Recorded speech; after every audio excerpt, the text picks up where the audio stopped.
என்னப்பனே கணேசா, குரு பிரம்மா குரு விஷ்ணு குருதேவோ மகேஸ்வரா, குரு சாக்ஷாத் பரபிரம்மம் தஸ்மை ஸ்ரீ குருவே நமக. ஸ்ருதி ஸ்மிருதி புராணானாம் ஆலயம் கருணாலயம், நமாமி பகவத்பாத சங்கரம் லோகசங்கரம். சங்கரா சம்போ மகாதேவா, சர்வலோக சரண்யா, ஹரஹர சங்கர ஜெய ஜெய சங்கர, ஜெய ஜெய சங்கர ஹரஹர சங்கர, காஞ்சி சங்கர காமகோடி சங்கர. சங்கரா என்னப்பனே. பொன்னம்பலம் திருச்சிற்றம்பலம் அருணாச்சலம் மகாதேவ மகாலிங்க மத்தியார் சுனேசே. என்னப்பா பரமேஸ்வரா, நான் இன்னைக்கு சொல்ல போகிறது பித்ரு மாத்ருஹத்தி தோஷ நிவர்த்தி அளிக்கும் ஸ்தலம் திருமங்கலம். இந்த திருமங்கலம் எங்கே இருக்குது? தமிழ்நாடு, திருச்சி டிஸ்ட்ரிக்ட், லால்குடி தாலுக்காவில், லால்குடி பக்கத்திலேயே இருக்குது. ரிக்ஷாவிலேயே போகலாம், வாக்கபிள் டிஸ்டன்ஸ் தான். தோஷ நிவர்த்தி ஸ்தலமாகவும் சாமவேதியர்களுக்கான ஸ்தலமாகவும் சிறப்பு உடையது. இது லால்குடி பக்கத்தில் திருமங்கலம் கிராமத்தில் இருக்கு. லோகநாயகி அம்மன் உடனுரை சாமவேதீஸ்வரர் திருக்கோவில் இது. இந்த கோவிலில் பல்வேறு சிறப்புகள்லாம் இருக்கு. இந்த கோவிலில் சுந்தரமூர்த்தி சுவாமிகள், நம்பியாண்டார் நம்பிகள், சேக்கிழார் பெருமான் இவா எல்லாராலையும் பாடல் பெற்ற இந்த திருக்கோவில் மூர்த்தி, ஸ்தலம், தீர்த்தம் இந்த மூன்றிலுமே சிறப்பு பெற்றது. முன்னாடி இந்த ஊருக்கு பேர் பரசுராமேஸ்வரம் அப்படின்னு கூப்பிட்டுருந்தா அப்படின்னு இருந்திருக்கு புராண காலங்களில். திருமகளே வந்து இங்கே பூஜை பண்ணின தொட்டு இந்த ஊருக்கு பேர் திருமங்கலம் அப்படின்னு ஆயிருக்கு. பரசுராமர் தன்னோட அம்மாவையே கொண்டுட்டாராம்.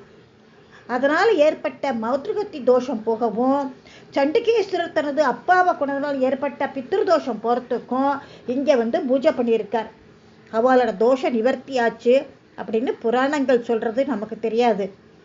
63 நாயன்மார்களில் ஒருவரான ஆணைய நாயனார் இந்த திருமங்கலத்தில் தான் அவதரித்ததே. இந்த திருமங்கலத்தில் தான் முக்தி அடைஞ்சதும் இந்த திருமங்கலத்தில் தான். 4 வேதங்களில் ஒன்றான சாம வேதத்தை இங்கே தான், சாமவேதம் இங்கே தான்.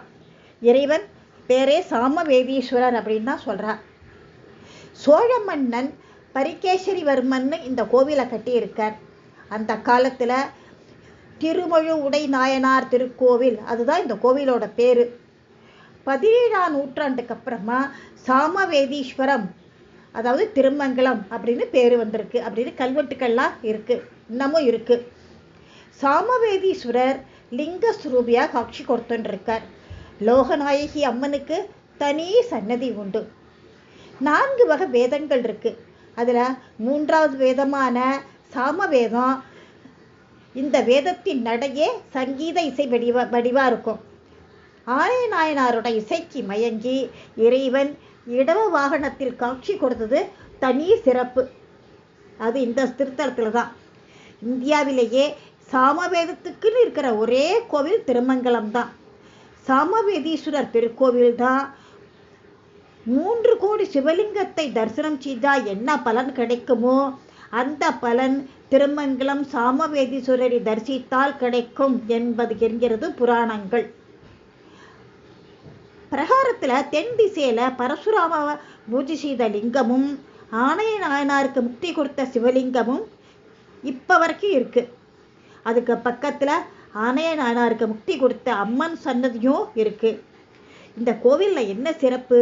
முன்னோர்கள் விட்ட சாபங்கள், தோஷங்கள், 7 ஜென்மங்களாக இருந்த தோஷம் போகிறதுக்கு இந்த கோவிலுக்கு வந்து சிவனை 11 தரம் பிரதட்சணம் பண்ணினா எல்லா தோஷங்களும் நிவர்த்தி ஆயிடும்.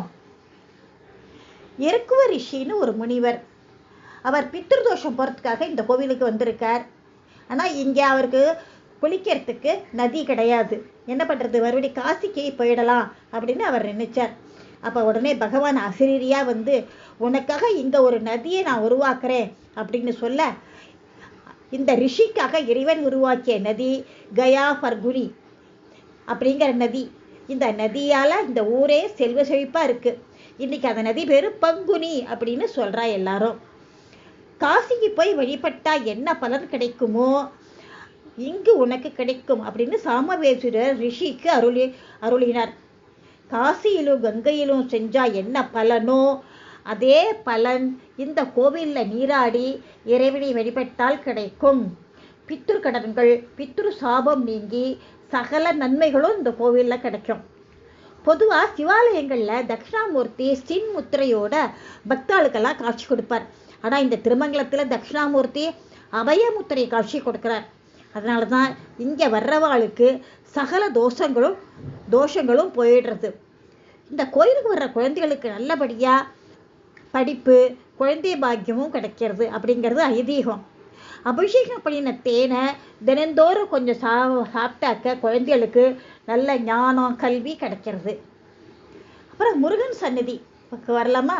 முருகப்பெருமான் வள்ளியை கல்யாணம் பண்ணிட்டு மயில் மேலே முதல்ல வந்த ஊர் திருமங்கலம் தான். முருகனும் தேவசேனாவும் நின்ற கோலத்தில் காட்சி கொடுக்குறா. ஆனால் வள்ளி மயில் மேலே உட்கார்ந்துட்டே காட்சி கொடுத்துட்டு இருக்கா. பொதுவாக சனீஸ்வரன் தெற்கு பார்த்தா காக வாகனத்தில் காட்சி கொடுப்பார். ஆனால் இந்த திருமங்கலத்தில் சனி பகவான் வடக்கு நோக்கி காக வாகனத்தில் காட்சி கொடுக்கிறார். இந்த கோவிலில் அர்த்தஜாம பூஜையும் போது பைரவர் பக்கத்தில் இருந்த விபூதியை திண்டாக்க சகல நோய்களும் சரியாகும் அப்படின்னு சொல்கிறார். திருமங்கலத்தில் ஆயர்குலத்தில் பிறந்த ஆணையனார் தூய திருநீற்றினை விரும்பும் திருத்தொண்டில் நின்றவர். இவர் புல்லாங்குழலில் வேத பொருளாகிய 5 எழுத்தை தன்னை மறந்து வாசித்த ஆணைய நாயனாரை நின்ற நிலையில் நம்புவாய் அணைவாய் அப்படின்னு சிவபெருமான அருளினர். இவரோட இசைக்கு விலங்குகள் எல்லாமே மயங்கிடுதான். பாம்பு, மயில், சிங்கம், யானை இப்படி எல்லா விலங்குகளும் பகையெல்லாம் மறந்து ஒன்னா கூடி நின்றுண்டு இவரோட இசையை கேட்டிருக்கு. இவரோட இசை சிவபெருமான் காதுக்கு போயிருக்குது. உடனே சிவபெருமான் பார்வதி தேவியோட இவன் அவருக்கு காட்சியும் கொடுத்திருக்கார். வாழ்க்கையில எல்லாரும் ஒரு தடவை பார்க்க வேண்டிய கோவில் திருமங்கலம். காசி கயா போனா என்ன பலன் கிடைக்கிறதோ அதே பலன் இங்கே பங்குனி நதியில நீராடி இந்த சிவனை தரிசனம் பண்ணினா எல்லாருக்கும் எல்லா நன்மைகளும் கிடைக்கும் என்பது நிச்சயம். நன்றி.